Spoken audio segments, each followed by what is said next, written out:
Всем привет, с вами Даша. И второй по популярности вопрос ко мне в личку после «О, как же девушку занесло в моделизм» — это какое у меня оборудование, а в частности, какой компрессор и аэрограф. Я долго шла к тому оптимуму, что у меня сейчас есть, и до этого перепробовала несколько вариантов. Если вам это интересно, то напишите в комментариях. А если вы хотите увидеть, что я делаю с этим оборудованием, то подписывайтесь на мой канал. Впереди нас ждет много интересных строек. Если вы хотите повысить качество окраски своих моделей и перейти от окраски кистью к аэрографии, то я думаю, вам будет полезно это видео. Итак, давайте взглянем на важного участника многих моих видео, но который еще никогда не попадал в кадр. Это компрессор JAZ 1203. У этого компрессора есть ресивер на 3 литра. Он позволяет настроить и держать давление на необходимом уровне без перепадов. Отсутствие объемного ресивера, кстати, может негативно влиять на результат окраски. Например, в моих предыдущих решениях, а это были компрессоры, не предназначенные для аэрографии, в самый неподходящий момент краска могла просто прыснуть с не той силой, которую я ожидала, и губила весь результат моих предыдущей работы. Так что я считаю, что ресивер в компрессоре — это необходимая вещь. Также плюсом ресивера является то, что компрессор периодически выключается при достижении определенного давления. И это позволяет сэкономить немного электроэнергии. Единственное, что я до сих пор никак не привыкну к этому выключению. Он драматически быстро выключается, и у меня такое ощущение, что как будто что-то сломалось.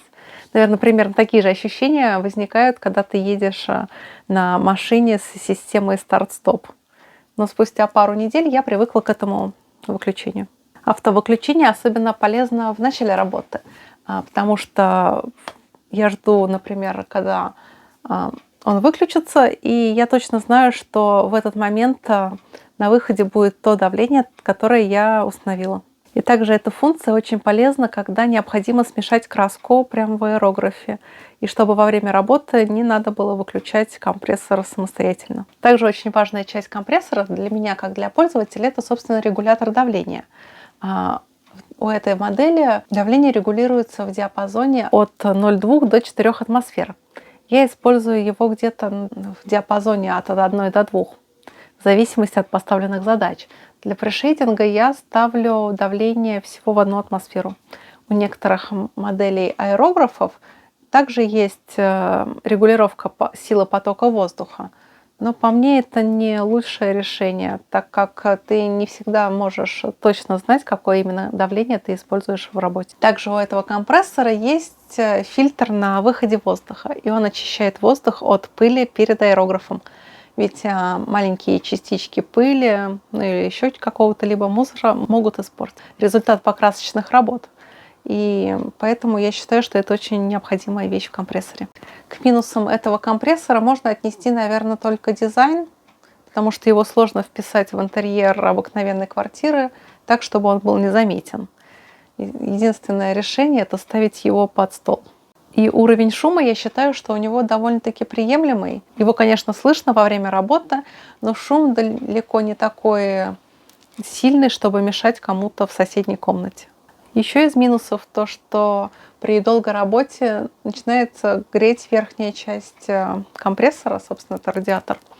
Так что имейте это в виду, и после окончания покрасочных работ советую дать ему немножко остынуть. Также обязательным условием окончания красочных работ является выпуск воздуха из ресивера. Хочу отметить, что работать с аэрографом и, собственно, компрессором нужно в хорошо проветриваемом помещении. В комнате образуется дымка из мельчайших, незаметных глазу капелек краски. И попадая внутрь компрессора, краска может оседать и на поршне, и на цилиндре, и, собственно, может увеличить нагрев агрегата. И теперь давайте перейдем к аэрографу. В свое время я начинала с белорусского аэрографа, и тогда он стоил около 700 рублей. И собирать и разбирать я его могла с закрытыми глазами. И тогда же, я уже довольно давно перешла на аэрографы от фирмы JAZ. Они подкупают хорошим соотношением цена-качество, и даже по сегодняшним меркам цена на них вполне демократична. Если вам необходимо подключить сразу 2 аэрографа, я знаю, что некоторым моделистам это принципиально, то можно воспользоваться быстроразъемной муфтой. И стоит отметить, что при смене инструмента давление в системе не меняется. Приобрести компрессор и аэрограф Jazz можно у официального дилера по ссылке в описании под моим видео. Весь октябрь для подписчиков моего канала по промокоду Даша большими буквами действует скидка 10% на весь заказ. Так что сейчас самое время взять себе компрессор, аэрограф или же аксессуары для них. Ссылка на магазин в описании к видео. А сейчас я хочу показать, как это все работает. Сегодня я буду наносить пришейдинг на Фердинанд в 72 масштабе и задую его базовым оливково-желтым цветом. Пришейдинг — это довольно-таки тонкая работа, особенно для такого масштаба.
Так что вот такой инструмент я использую для своих покрасочных работ.